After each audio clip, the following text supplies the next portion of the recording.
नमस्कार दोस्तों, इस देश में करोड़ों लोग कर्जे में गले तक डूबे हुए हैं। उन्हें ना तो कैलकुलेशन समझ आती है और ना ही उनके पास कोई फाइनेंशियल प्लानिंग करने वाला है। और कर्ज एक ऐसी आग है जो धीरे धीरे आपकी जिंदगी, आपके सभी रिश्ते और सभी सपनों को जला देती है। इकोनॉमिक टाइम की खबर थी, जून 2024 तक भारत में सिर्फ क्रेडिट कार्ड की उठाई 2,70,000 करोड़ की है। और इस देश में अगर home loan, personal loan, unsecured loan और कार लोन का हिसाब इसमें जोड़ दूं तो पसीने छूट जाएंगे। और आज बीमारियों का अगर कोई सबसे बड़ा कारण है तो वो कर्जा ही है। कर्ज के कारण hypertension, anxiety, BP, stress, depression, ये सब हो रहा है। और इससे भी बड़ी दिक्कत क्या है जानते हैं? कर्ज लेने और उसको ना चुकाने से हमारी सोचने की क्षमता ही बढ़ जाती है। इंसान कुछ नया सोचने लायक ही नहीं रहता। कर्जदारों के फोन से ही पीछा छुड़ाने में लगा रहता है। नया क्या सोचेगा? इसका फोन आधा टाइम तो बंद ही रहता है। अगर आप भी कर्ज में डूबे हुए हैं और इसका सॉल्यूशन ढूंढ रहे हैं तो इस वीडियो को आखिर तक देखिए। आज मैं आपको बताऊंगा कि कैसे एक आम इंसान भी बिना करोड़पति बने अपने कर्ज से आजाद हो सकता है। ये वीडियो उन लाखों करोड़ों लोगों के लिए है जो EMI, credit card, personal loan या बिजनेस लोन के बोझ से दबे हैं और हिम्मत हार चुके हैं और सोचते हैं कि क्या वो कभी इस अंधेरे से बाहर निकल पाएंगे। बिल्कुल निकल सकते हैं दोस्त। आज मैं आपको वो रोड मैप देने ही आया हूँ जिससे लाखों लोग घर से बाहर निकले हैं, आप भी निकल सकते हैं। दोस्तों, कर्ज से आजादी की शुरुआत होती है सच का सामना करने से। सबसे पहला काम जो आपको करना है कि एक डायरी या एक्सेल शीट खोलिए और हर कर्ज को साफ साफ लिखो कि आपको किसको कितना अमाउंट देना है और इंटरेस्ट रेट क्या है। आपको आपके सारे लोन जैसे home loan, car loan, education loan, unsecured loan, personal loan, credit card का लोन, इस सब में लिखना है और सबके सामने उसके इंटरेस्ट रेट भी लिखने हैं। जैसे होम लोन आपने लिया है 8.5% पर, कार लोन चल रहा है 9% पर, एजुकेशन लोन चल रहा है 10% पर, अनसिक्योर्ड लोन आपका चल रहा है 20% पर और पर्सनल लोन चल रहा है 2 से 3% महीने पर। और क्रेडिट कार्ड का लोन जो बना ही आपको बर्बाद करने के लिए है वो सारा चल रहा है 35%। अब सबसे ज्यादा इंटरेस्ट वाले लोन को हाईलाइट करते हैं या सबसे ऊपर उठाकर लिखते हैं क्योंकि यही साला सबसे ज्यादा तकलीफ दे रहा है। पहला तरीका है एवलेंच मेथड, यानी सबसे ज्यादा ब्याज वाले कर्ज जो आपने अपनी लिस्ट में सबसे ऊपर लिखे हैं उसे सबसे पहले चुकाएं। मतलब अगर आपकी लोन लिस्ट में 6 तरह के कर्जे हैं लेकिन उसमें सबसे ज्यादा इंटरेस्ट आप पर्सनल लोन या क्रेडिट कार्ड पर चुका रहे हैं तो सबसे पहले इस लोन को निपटाने की प्लानिंग करनी होगी। यानी लिस्ट में सबसे ऊपर वाले कर्जों को निपटाने से शुरुआत करनी होगी, फिर धीरे धीरे धीरे नीचे आना होगा। अपने कर्जे को निपटाने का दूसरा तरीका बताता हूँ, स्नोबॉल मेथड। तो ये क्या बोला है? यानी सबसे छोटे कर्ज पहले चुका दें। आपने किसी से 10,000 उधार ले रखा है, सबसे पहले उसे चुकता कर दें। इससे कॉन्फिडेंस बढ़ता है कि मैं कर्ज चुका सकता हूं और मार्केट में आपकी रेपुटेशन भी बढ़ती है कि ये इंसान कर्ज चुका रहा है। दोनों मेथड में जो आपको ठीक लगे उससे शुरुआत कर सकते हैं। लेकिन अगर मेरी पर्सनल सलाह माने तो सबसे पहले बड़े राक्षस की गर्दन बरोड़े, यानी उन कर्जों को चुकाने में खोपड़ी लगाएं जिन पर ब्याज सबसे ज्यादा चल रहा है। अब बताता हूं कर्ज से निपटने का अगला स्टेप। आपको एक बेहद सख्त और प्रैक्टिकल बजट बनाना होगा आपके लिए, जो आपके इरादों की तरह ही सख्त होना चाहिए। तुमको अपने हर खर्च को ट्रैक करना होगा कि पैसा जा कहां रहा है और सभी गैर जरूरी जो खर्चे हैं ना तुम्हारे, उन्हें तुरंत बंद करना होगा आज से और इस वीडियो को देखने के बाद से, अभी से। खर्च पर चाकू नहीं, तलवार चलानी होगी। आपके सभी entertainment expenses, unnecessary monthly subscription कुछ समय के लिए उड़ानी होगी। सबसे ज्यादा खून पेड मोबाइल ऐप जो है ना वो एक आम आदमी का चूसते हैं और इतना धीरे धीरे स्ट्रॉ लगा के चूसते हैं कि उसे पता भी नहीं लगता। Netflix, Amazon prime, Disney Hotstar, ये 150 रुपए से लेकर 1,000 रुपए हर महीने सिर्फ एंटरटेनमेंट के नाम पर फूकना बंद करना होगा। स्पॉटिफाई, यूट्यूब प्रीमियम, गाना प्लस, इन सब के पेड वर्जन अगर ले रखे हैं बंद कर दो मेरे भाई। और बहुत से ऑनलाइन लर्निंग प्लेटफॉर्म हैं जैसे अनअकैडमी, बायजूस, कई लोगों ने इनके कोर्स खरीद रखे हैं पर कोर्स छोड़ दिए, लेकिन ऑटो रिन्यूअल चल रहा है। हर महीना पैसा कट रहा है, इन्हें पता ही नहीं है। चेक करो कि कहीं ऑटो रिन्यूअल में बहुत सारी चीजें कट तो नहीं रही। अगर कट रही है तो तुरंत बंद करो। और कुछ महारथी तो ऐसे हैं जिन्होंने डेटिंग ऐप टिंडर का पेड वर्जन ले रखा है। भाई वाह, 500 रुपए से 2,000 रुपए तो महीने का खर्च है। अरे कुछ तो शर्म करो, कर्जे में गर्दन है और भाई टिंडर पर प्रोफाइल बनाकर घूम रहा है, रिजल्ट 0 है। इसे भी अपने मोबाइल से तुरंत उड़ाना होगा। और जो गेमिंग सब्सक्रिप्शन वाले पेड ऐप आपने डाउनलोड किए हैं उन्हें भी तुरंत उड़ाओ। मेरी मान लो गेमिंग ऐप आपको करोड़पति नहीं, रोडपति बनाने के लिए बनाई जाती हैं। ये सब हटा दीजिए। बाल्टी के छोटे छोटे छेद जिससे पानी रिस रहा है, बंद करने होंगे। याद रखिए कि कर्ज मुक्ति फैंसी लाइफ से नहीं, फोकस लाइफ से ही आएगी। अब सुनिए तीसरा और शानदार तरीका। आपको एक इमरजेंसी फंड बनाना होगा ताकि अचानक खर्च में फिर से कर्ज ना लेना पड़ जाए। और कुछ करो कि ना करो, मेरी एक रिक्वेस्ट जरूर मानो। बार बार चिल्ला चिल्ला के कह रहा हूं, हेल्थ इंश्योरेंस सबसे पहले करवाओ। इंश्योरेंस का मतलब है आज की तैयारी, कल के कर्ज से आजादी। देखो दोस्त, जिंदगी में दो चीजें तय हैं, एक अनसर्टेनिटी यानी कभी भी कुछ भी हो सकता है, और दूसरा उसका खर्च। कि खर्च कितना आएगा आपके हाथ में नहीं है। आप कितनी भी प्लानिंग कर सकते हैं, एक हादसा, एक बीमारी, एक इमरजेंसी पूरी सेविंग उड़ा देगी। EMI, बच्चों की फीस, घर का खर्च, सब कुछ रुक जाता है। अब सवाल यह है, क्या हम जिंदगी की अनसर्टेनिटी के लिए तैयार हैं? और अगर नहीं है तो उसका सीधा सा मतलब यह है कि हम जाने अनजाने खुद को कर्ज के जाल में ही धकेल रहे हैं। मधुकर जी की कहानी सुनाता हूँ। मधुकर जी एक सामान्य मध्यम वर्गीय परिवार के आदमी, नौकरी करते थे, EMI चल रही थी, बच्चों की पढ़ाई, घर का खर्च, सब कुछ ठीक था, टनाटन जिंदगी चल रही थी। अचानक एक दिन हार्ट अटैक आया। अब हार्ट अटैक बता के तो आएगा, हॉस्पिटल में 5 दिन ICU में रहना पड़ा। बिल कितना आया?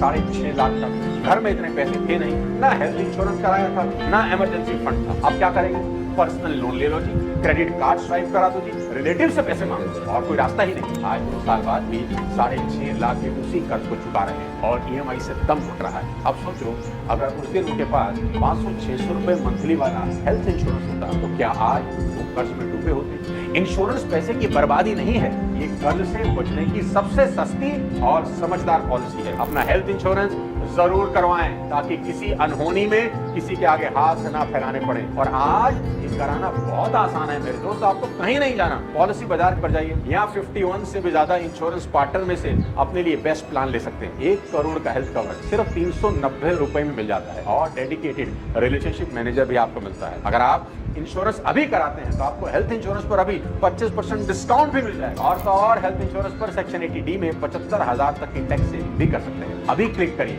लिंक डिस्क्रिप्शन में आपकी हेल्प के लिए दे रहा हूं। और याद रखिए, इंश्योरेंस वो छाता है जो बारिश से पहले खरीदा जाता है, और अगर बारिश आ जाए और तुम्हारे पास छाता ना हो तो भीगना तय है, और कर्ज उस भीगने की कीमत। अब बताता हूं कर्ज मुक्ति से चौथा शानदार तरीका। दोस्तों, कभी सोचा है हमारे घर में ऐसे कितने सामान हैं जो पिछले 6 महीने से हमने छुए तक नहीं? घर के कोने में धूल खा रहा सामान शायद आज तुम्हारी कर्ज से आजादी की पहली सीढ़ी बन सकता है। Sell unnecessary items of your home, 2-4 किस्तें तो यहीं से निकल आएंगी आपके लोन की। जिस सामान का इस्तेमाल 6 महीने से आप नहीं कर रहे, इसका मतलब वो आज इतना जरूरी नहीं है, वो सिर्फ एक डेप्रिशिएटिंग असेट है। आपका वो पुराना मोबाइल फोन, बंद पड़ा लैपटॉप, एक्स्ट्रा कुर्सी, पुराना फ्रिज, ट्रेडमिल जिस पर कपड़े सुखा रहे हो आजकल, बंद पड़ा आपका माइक्रोवेव ओवन, पुरानी कोई टीवी, कोई पुराना कैमरा, पुरानी रखी कोई साइकिल, किताबें जिसका इस्तेमाल नहीं हो रहा, कोई पुराना म्यूजिकल इंस्ट्रूमेंट, पुरानी वॉशिंग मशीन, पुराने बैग अगर पड़े हैं घर में, सबको बेच डालो। OLX पे जाओ,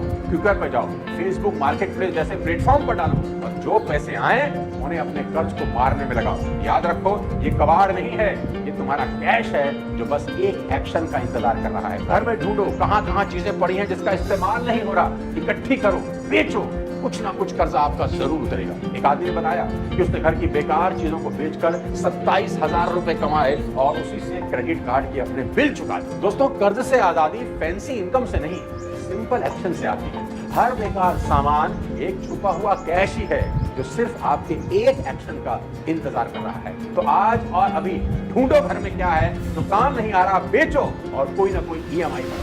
कर्ज से मुक्ति का 5वां और शानदार तरीका सुनो। अगर हस्बैंड और वाइफ दोनों काम कर रहे हैं तो एक की सैलरी से घर चलना चाहिए और दूसरी की सैलरी सिर्फ लोन को खत्म करने में जानी चाहिए। और अगर आप अभी तक अकेले हैं तो एक एक्स्ट्रा इनकम सोर्स ढूंढो मेरे दोस्त, क्योंकि लोन को लोन से नहीं, इनकम से हराना होता है। आपको अपनी इनकम का एक और नलका खोलना होगा। और आज के सोशल मीडिया के दौर में दोस्त, बहुत तरीके हैं पार्ट टाइम में एक्स्ट्रा इनकम कमाने के, बस आपको आंखें खोलनी होगी, थोड़ी सी मेहनत करनी होगी। आप सबसे पहले पार्ट टाइम में फ्रीलांसिंग कर सकते हैं। तरीका मुझसे सुनिए। कंटेंट राइटिंग एक ऑप्शन हो सकता है, लोगो डिजाइनिंग कर सकते हैं, वीडियो एडिटिंग कर सकते हैं, डेटा एंट्री भी ऑप्शन है। मैं तो कहता हूं जो आता है करो, बस खाली मत बैठो। आप इंश्योरेंस एजेंट बन सकते हैं, मल्टी लेवल मार्केटिंग में किसी स्टेबल कंपनी को ज्वाइन कर सकते हैं, पार्ट टाइम पैसा आएगा। वीकेंड के लिए किसी अच्छी जगह टूर गाइड बन सकते हो भाई, 2-3 हजार रुपए कमा के घर आओगे। अगर आपके पास गाड़ी है तो वीकेंड पर चलाओ, ओला उबर से कनेक्ट करो, हर दिन 1000 से 3000 रुपए तक कमा सकते हो। और अगर गाड़ी नहीं, बाइक है, कोई दिक्कत नहीं, रैपिडो से कनेक्ट करो, पार्ट टाइम में वहां से इनकम आ सकती है। और घर में अगर वाइफ, मदर या सिस्टर हैं तो वो tiffin service, home food delivery शुरू कर सकती हैं, खासकर पीजी एरियाज या वर्किंग प्रोफेशनल्स के लिए। इसमें लागत तो है ही नहीं और महीने के कोई 20 से 25 हजार रुपए आप कमा सकते हो, जिससे लोन चुकाए जा सकते हैं। आप अपना सामान किराए पर दे सकते हो। अगर आपके पास कोई कैमरा पड़ा है, दो किसी को किराए पर, बाइक रखी है खाली खड़ी है, दो किसी को किराए पर, कार है किराए पर दो, प्रोजेक्टर है किराए पर दो, कोई भी टूल है किराए पर दो। जो चीजें पड़े पड़े धूल खा रही हैं वो कमाई करवा सकते हैं। और अगर आपके पास एक कमरा एक्स्ट्रा है, एक भी कमरा एक्स्ट्रा है, खाली मत छोड़ो, रेंट पर दो। पीजी कल्चर बूमिंग पर है, 3 से 7 हजार रुपए तक किराया मिल जाएगा बिना खर्च किए। हर महीने की एक EMI उसी से निकल सकती है। दोस्तों, आपका कमाया हर एक्स्ट्रा 1000 रुपया भी एक हथियार है उस कर्ज के खिलाफ जो तुम्हारी आजादी को बंधक बना बैठा है। याद रखना मेरी बात, दुनिया में 2 तरह के लोग होते हैं, एक जो खर्च काटते हैं, दूसरे जो कमाई बढ़ाते हैं। लेकिन जो दोनों करते हैं ना, वो शहंशाह बन जाते हैं और वही डेब्ट फ्री रहते हैं। अब बताता हूँ छठा शानदार तरीका। अगर कहीं से कभी अचानक कुछ इकट्ठा पैसा मिल जाए तो तुरंत लोन के मुंह पर मारना है। अगर कहीं से टैक्स रिफंड आ गया, कुछ भी बेचकर पैसा आ गया, ऑफिस से बोनस मिल गया, तो इस पैसे से घूमने शिमला मत चले जाना। रात को बीवी को लेकर, गर्लफ्रेंड को लेकर डिनर डेट पर एंजॉय करने मत चले जाना। अनाप शनाप का खर्च करके इस पैसे को उड़ा मत देना। इस पैसे का सिर्फ एक ही इस्तेमाल है, सबसे ऊपर वाले खर्चे के इंटरेस्ट के मुंह पर मारना और उस लोन को कम कर देना। 7वां और आखिरी तरीका, जाता जाता बात करो, चुप मत बैठो। हाँ, बहुत इंपॉर्टेंट बात आपको बताई, बात करो, चुप मत बैठो। प्रॉब्लम क्या है, जो इंसान कर्ज ले लेता है वो अकेला साइलेंट मोड पे चला जाता है, ना किसी से बात करता है, गुमसुम सा रहता है, उसको समझ ही नहीं आता कि कर्ज कैसे चुकेगा। दोस्त, ये कभी मत करना, मेरी बात मान के रखो। आपको बात करनी है, किससे बात करनी है? सभी लोगों से जिनसे कर्जा ले रखा है। इसे लोन रिस्ट्रक्चरिंग या इंटरेस्ट नेगोशिएशन भी कहते हैं। जब कर्ज सर के ऊपर चढ़ने लगे, EMI देना मुश्किल हो जाए, तो भागने की जरूरत नहीं, बैंक से बात करने की जरूरत है। क्योंकि याद रखना, बैंक कोई दुश्मन नहीं होता, वो तुम्हारे रीपेमेंट से ही कमा रहा है। इसलिए अगर तुम जेन्युइन परेशानी में हो तो वो सुनने को तैयार है, तो करें क्या, मैं बताता हूँ। अगर EMI आपको भारी लग रही है तो बैंक में जाकर उसका टेन्योर बढ़वा लो, यानी 3 साल के लिए 4 साल कर लो, यानी EMI थोड़ी सी कम हो जाए और आपको थोड़ा रिलैक्सेशन मिल जाए। और अगर आपके पास कहीं से एक मुश्त पैसा आया, इकट्ठा पैसा आ गया कहीं से भी, तो लोन सेटलमेंट की बात करो। कई बार बैंक इंटरेस्ट वेव कर देता है, क्रेडिट कार्ड पे लेट चार्जेस लग रहे हैं, तो क्या करो, नेगोशिएशन करो, उसको रिमूव करवाओ। अपने लोन ऑफिसर को एक ईमानदार लेटर या ईमेल लिखो, यार अपनी करंट हालात एक्सप्लेन करो, अपने इनकम प्रूफ लगाओ, रिक्वेस्ट डालो, ये दिखाओ कि आप डिफॉल्ट नहीं करना चाहते, आप सोल्यूशन चाहते हैं। सच तो ये है कि 10 में से 7 लोग डर के कारण बैंक से बात ही नहीं करते और वही डर उन्हें कर्ज की दलदल में और गहराई तक धकेल देता है। लेकिन जो खड़ा होता है ना, सवाल करता है, ईमानदारी से बात करता है, बैंक उसकी बात सुनता है, क्योंकि बैंक को भी अपना पैसा वापस चाहिए और वो चाहता है कि आप सर्वाइव करो, ना कि सिंक करो। इसलिए बात करो मेरे दोस्त, चुप मत बैठो। अपनी प्रॉब्लम दोस्तों से शेयर करो, बैंक से शेयर करो, चुपचाप अकेले मत बैठो। डिप्रेशन का सबसे बड़ा कारण है और कर्ज कोई श्राप नहीं है, ये सिर्फ एक फेस है और आप उस फेस से बाहर निकल सकते हो। और इस वीडियो को अपने उस दोस्त तक जरूर पहुंचाओ जो कर्ज में है और रो रहा है, क्योंकि जो आदमी कर्ज के दलदल में फंसा होता है ना, उसे साला कुछ समझ ही नहीं आता और लोग कभी कभी गलत कदम भी उठा लेते हैं।